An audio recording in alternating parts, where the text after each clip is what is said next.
Bude tako ostalo. Mika! Eti stavio na mobil! Ovdje ti je, ej, Maja! Slušaj na metu, samo ovdje. Riko. Tu! Okej? Riki. To je bilo. Ti neko znao sam. Da, ali sad više ne. Sad bi on tu čekali i sebe. Ja, kako to bilo?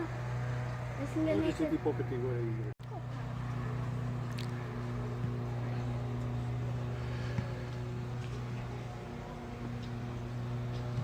Ali vidiš, on zna da se neke događa. Jesi to primijetio? On točno zna da se neke događa.